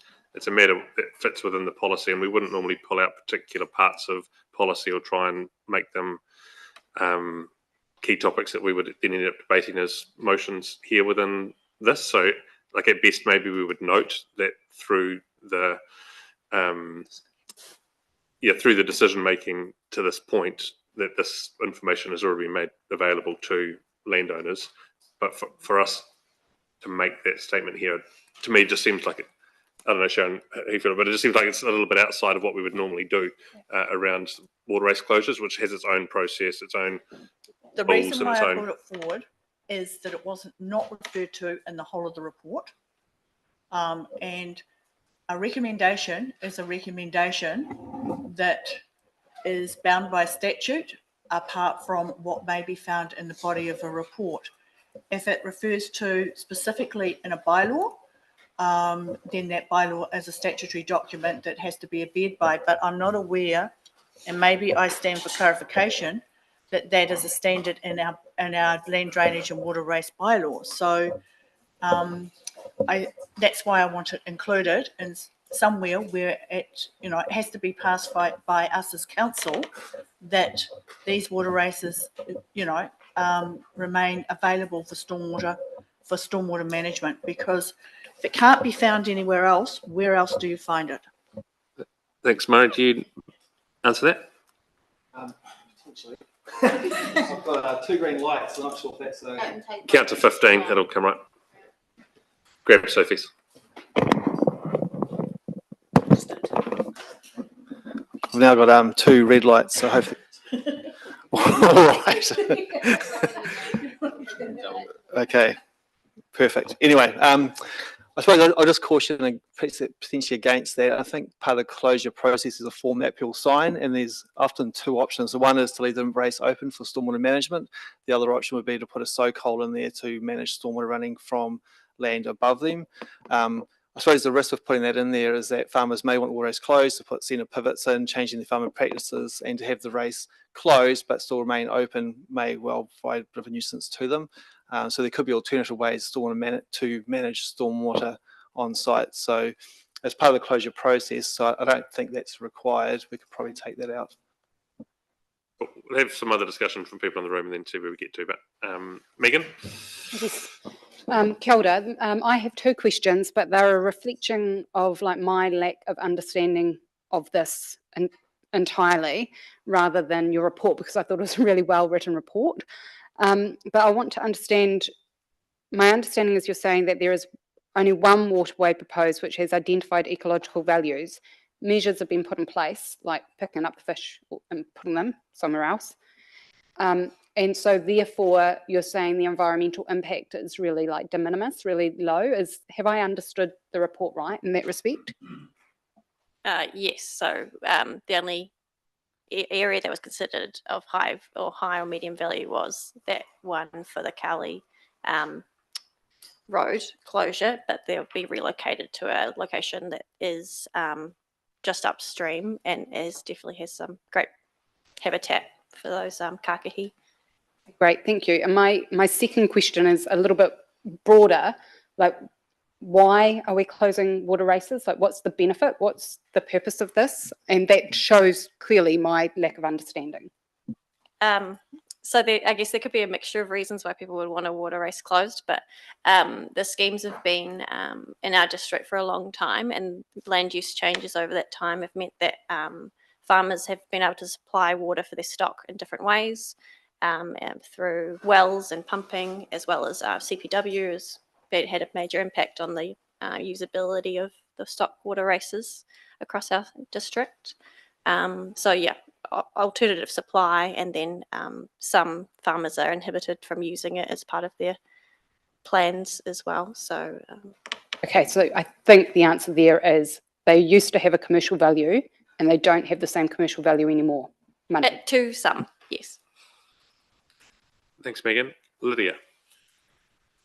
I can probably touch on that a little bit if you want. It's around with the farm environmental plans, and actually I think it was a statement from Mana Whenua that no animals can actually stand in the water, and so it's particularly difficult to let an animal drink out of a water race if it cannot be near it, and so it requires other options if you still want to use it. Like, you would have to pump out of that into troughs or holding tanks or whatever you have to do, but generally with land use change most people have irrigation on now, and to be compliant with your farm environmental plans you can no longer use them, so they pay thousands of dollars for something that you cannot use on your farm.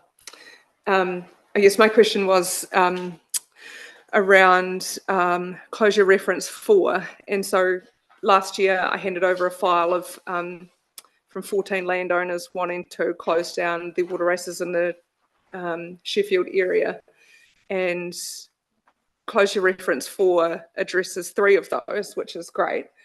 And I guess I just wanted to know how the other 11 landowners are being addressed, and that CPW did this work in 2017 and had submitted it to Selwyn District Council. And so if I think about the other 4 closures that have come in, when did they come in, and did they take a priority over the ones that were lodged originally back in 2017? And if they have taken a priority over that, why? So in relation to the CPW closures, we have had correspondence since 2017, but we've never had an official application with the forms provided for that closure. So the closures represented here today are those that have been submitted with all the requirements of the closure, and that we're meeting the deadlines that we presented to the applicants earlier this year. If you have anything different to that, that's what I'm aware of and what information I have. If you have anything further, feel free to provide it to me offline. So the work that was handed over last year, identifying all the landowners that are in support of closing their water races, is not being addressed? So I have a list of landowners who are interested in closure, but I don't have official forms signed from those landowners, and you need 80% approval for moving forward for the closure.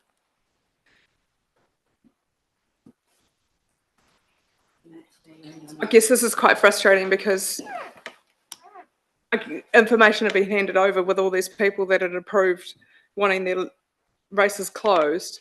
And I guess this is something I've been harping on for about nearly 12 months with no answers, no direction, no nothing. And actually, how do I service these people? What do I tell these people that? So, Yeah, can I suggest that we, yourself, Murray, and I pick this up offline and with Caitlin, and we just have a look at what the information is that you believe we got versus what we have. Very well. I think it might be worth noting as well that there was applications weren't being processed last year, and so that would impact as well what you're talking about for timeframes until it got picked up earlier this year. Thank you. Grant. Well, I absolutely support Deborah's intent. I don't think option B should be in there. If you read the schemes that have been closed, one's moving a SoCal, one's a residential subdivision, so it would constrain the outcomes conceived. And absolutely support, but I think let the staff factor that in the process and the planning team rather than have it there or have it noted somewhere. I agree with you, Deborah, but in this instance, it's going to constrain some of the outcomes they're seeking in the closures. Thanks, Grant. Sophie? Yeah, kind of the same thing, particularly regarding the closure that's in Rolleston. So they're planning to put a subdivision over the top of it. So in terms of keeping that open for stormwater purposes, ironically, the reason I put my light on in the first place was kind of like, how much did we try to convince them to work it into some sort of Stonebrook-like Esplanade reserve? Because on the one hand, I can totally see why, if you're doing a massive, large-scale residential development, you would want to get rid of a water race. But on the other hand, that's a real missed opportunity for the residents of this new subdivision to interact with water and green space, like that whole blue-green network that we keep talking about. So I guess, so my one question is that something that we're aware whether or not the applicant considered like really seriously? And the other part is I note that a good portion of that particular race, the one in Raleigh, is already piped. So what happens to the pipes if they no longer have anything going through there? Like, is there something that ends up on a limb or anything somewhere so people are aware that there is a disused pipe that underground? Yeah. So for that subdivision in particular, and for all subdivisions, we do encourage that water races remain open if possible. And then there's a list in the report as outlined what options you can have for closure or moving or whatever it might be. But in this particular scenario, we've found from an operational perspective at least that it's often quite a dry section. It's at the end of the scheme. Wouldn't have regular supply, so the vision of what it may feel like versus the reality at the bottom of the scheme may not always meet that of the landowners. And then for the pipe sections of water race, there is quite a lot of pipe section upstream of that, and so we would have to look into how we would be decommissioning sections of that, because it hasn't really been an issue for us yet, but that would probably be our biggest section at that time in Rolleston. Cool, thank you for the report. What we'll do is just move A and B as they were originally. Deborah, if you want to move an amendment to add your piece in, you can after that. And if you don't want to, based on the conversation, you won't need to. So if someone wants to move A and B as they are in the original report circulated, Sophie and Shane? Okay, and your amendment is? That the channels of these water race closures remain available for stormwater management where suitable. Okay. We've heard from staff the view on that. Would anyone else, and we've heard from councillors on some of the views on that. Does anyone else want to second Deborah's amendment? Seconded by Grant. Is there any discussion on that amendment? No. All those in favour that the amendment be included, say aye. Anyone against? Declare it carried.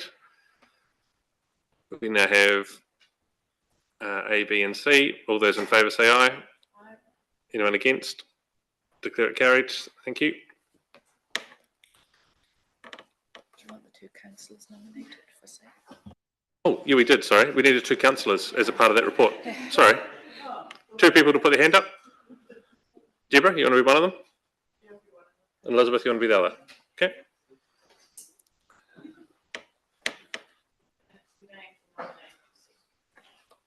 The councillor's happy that it's Deborah and Elizabeth is included in that report? No one else putting their hand up? Yes.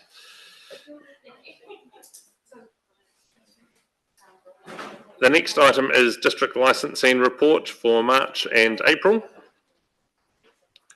Shane's got a conflict. Do you have a mover and seconder to receive the district licensing report? Bob, seconded by Nicole. You happy to second that? Yes. Thank you. Hand the floor over. Kia ora tātou. Just in addition to my report, just like to say that the Famous Grouse Hotel has got under new management as of last week. So the licensee there is a gentleman. He's an experienced licensee from operates a tavern in Riccarton. So yeah, we welcome him to come along. He's well recommended by the Christchurch inspectors. They say he's a very, very good operator. So I look forward to that.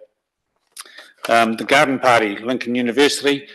There's been a lot of work done by the Student Association in getting that across the line, the application for the special licence.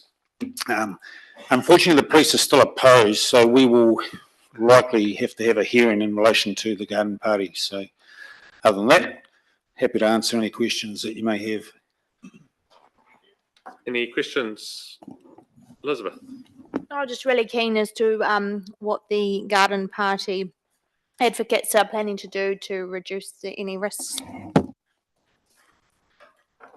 They have undertaken quite an exercise in producing what they are calling a Lincoln community mitigation plan.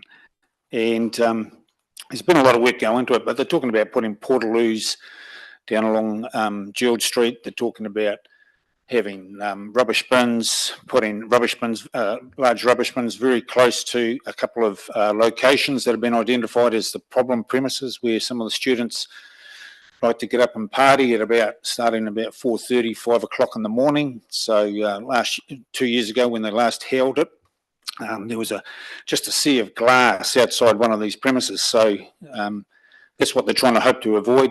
They're bringing on a lot more security and a lot more intoxication assessment testing before they're allowed into the venue. So things like that. Yeah, I can add a little bit more on there as well. As Malcolm was saying, they're doing some free food and soft drinks stops for the students in between to try and reduce the consumption of alcohol. They're also using the web. There's an app, isn't there, where they put on their advanced parties and they're encouraged for good behaviour there as well. So there's some really encouraging signs from LUSA and the university and everybody involved. So. Thank you. Lydia. I just wanted to ask about the Springfield Hotel. There's been a lot of talk in the community about what is happening, and I was just wondering if we could clarify that. The applicants that would like an on licence and bring the Springfield Hotel back into operation currently run a tavern in Rakaia, and they are now seeking to purchase the Springfield Hotel. They want to buy it outright along with the business, which is quite a good thing from our perspective. The application, however, is opposed by the Medical Officer of Health and Police.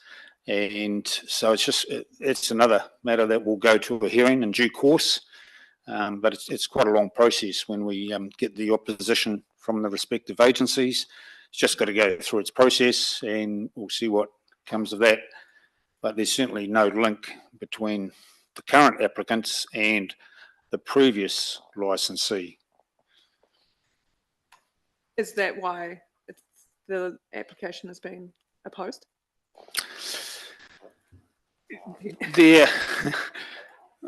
They are, reading the reports that they've produced, there are concerns raised by the agencies that there could potentially be some interaction or interference or what have you from the previous licensee, but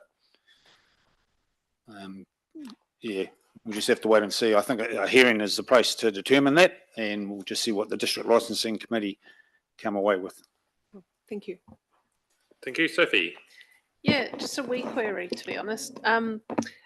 There's the note on one page around the restaurant in Leaston that it looked like it was quite heavily opposed, but then it's turned around. So that potentially is quite a positive story. I'm just wondering if there's anything behind that you can share.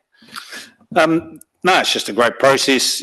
Myself, police, medical officer of health, we opposed the renewal application for our particular reasons. And the District Licensing Committee had a different view on it, and we respect their decision. And yeah, we look forward to continue to work with the owner of that restaurant. Cool, thank you. Any further questions or comments on the report? I think we had a mover and seconder already. Yes. Yes. Thank you, Nicole. All those in favour say aye. Anyone against? Declare it carried. Got a couple more papers before we break. So we just need to extend our meeting past 2 hours according to standing orders. Sophie and Deborah, thank you. All those in favour that we extend by the required time past 2 hours, please say aye. Anyone against? Declare it carried. The next item is animal control fees and charges.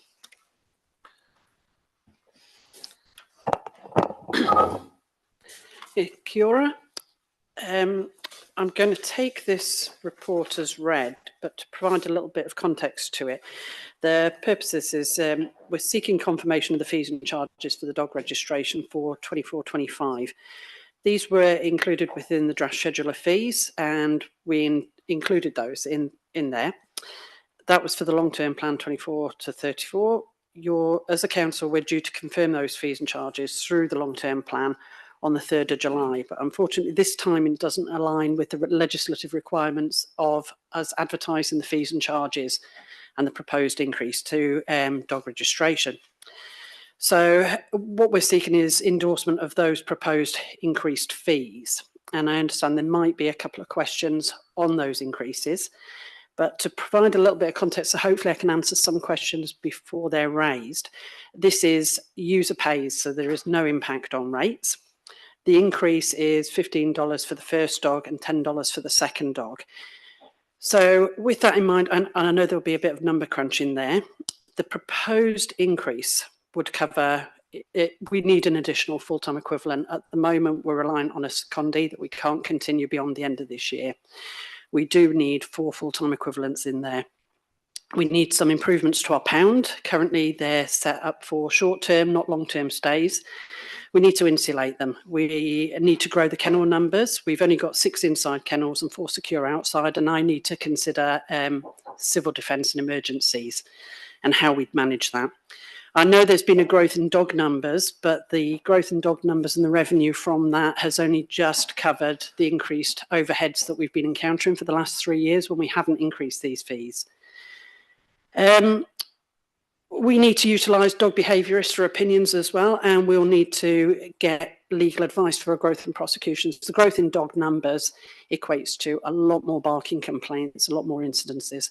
We have a very diverse district and a lot of ground to cover, and our staff are doing a great job at the moment. We also want to continue doing the free microchipping, which is a great tool that we have. And we've already made a lot of cost efficiency. So in a nutshell, we want to provide a great service and continue doing that at the best value. And $15 is probably the best that I can do in that area at the moment. But I'm happy to answer any questions anybody might have on this. Thanks, Susan. The question was, is the increase high enough? Actually, when I looked at the table and thought what was there for the amount of work that you've got to do, Yeah, do you believe that you'll have enough, that this will generate the revenue to complete the works that we need? We can stretch it all out. I'm very mindful of cost pressures on the public, and this is user pays, and dogs are no different to anything else. We've put in place a few cost efficiencies already. We're not asking for a gold class service. We just want to continue providing a great service and make a few little tweaks to what we're doing and be prepared to respond and provide a resilience in the service. So we can do that. I think because we haven't had any increase for 3 years, this is why it's absolutely necessary now. We've delayed it as much as we can. This will cover the needs of the service, and we'll just continue to evaluate that as we go. I don't want to get to the end and have a surplus pot of money, but this should work. Sure. I just want to add in, it's exactly what Sue reflected, there'd been no increase for 3 years. Actually, the practical reality is that we need to build in each year, making sure that there is the appropriate inflationary costs. And we find that across a number of our different aspects of our business. So this is about getting to a certain point, but each year you will see the cost go up and we won't have a 3-year gap again. Thank you. Bob. Just the same has been said as far as I'm concerned. You know, is it enough and when is it going to be looked at again? Because we really don't want to get behind and sort of go and jump. So I'd rather see it put up or if it was necessary now to last us for a reasonable amount of time. Yeah, I think the fees at the moment, the $15 for the first dog, $10 for the second dog is sufficient for this year. And as Sharon touched on, this should be evaluated every year and we measure it on the needs of the service. Thank you. Lydia. I guess mine was just around some transparency, and maybe I shouldn't have read the long-term plan documents so thoroughly. And I don't think that we can really say that we consulted on the fees and charges, because the fees and charges state that the 2024/25 fees were actually the same as the previous year in the consultation document. Yeah, I can answer that. I think there was a typo on that one part. Now we went back to the lawyers and they said that was fine. We've still advertised that the fee is an increase, and we're pushing that through. Okay. Do we actually need to have a part of that Appendix 1, the refund policy, or reference to the refund policy that we have as dogs pass away, that there's a refund that can actually be accrued to the dog owner in the 12 months? It's not in the report. No, because this is just seeking the endorsement of the increase in fees. Our website still continues having all of that information. So we still have the golden oldie discount for dogs over a certain age where we don't have the fee for them. And we do have a sliding scale where we look at if there's a new dog into the district as a pup over 3 months, we'll provide a breakdown on the month by month of what that fee will be proportionally for the year. And if there's a deceased dog, that gets refunded. There's no question about that. So it's all available. And what constitutes a golden oldie dog? Yeah, and I'd love to tell you that. I have a feeling it's over 14, but I'd have to double check. Yeah, but older dogs, we support them and provide that discount. There's no fee for them. So, thank you, Grant. To the CEO, I suppose there's been another FTE added on here in this proposal. Is this part of the LTP proposals for 22 extra FTEs, or is this an additional FTE which wasn't in the LTP? No, this is not additional FTE that wasn't in the LTP. It does include So it's part of LTP the includes, 22. yeah. Because putting my ratepayer's hat on and you do the math and you go, that sounds extravagant. 4 staff, a couple of trucks, there's $1 million of revenue coming in. Are these guys making a profit on this? It doesn't seem. Are we just increasing it for increasing sake? Because everyone's out there saying the trouble is you get to a tipping point where people say, "Oh bugger, I won't pay it anymore," and you're fast approaching that point, particularly in the rural sector, where people say, "Oh well, I'll pay it when it's 45, but you're going to charge me 75. You can stick it up your jumper," and so you're getting on compliance. Yeah, as a dog owner, I agree. People will think that. So there is no impact on rates. So the dog registration fees cover this dog registration service. Now, the increase would equate, based on the current numbers, and that number could go up or down. We have a discounted period in July where we encourage people to meet our requirements. At the most, I would say we're looking at possibly $229,000 in for the year.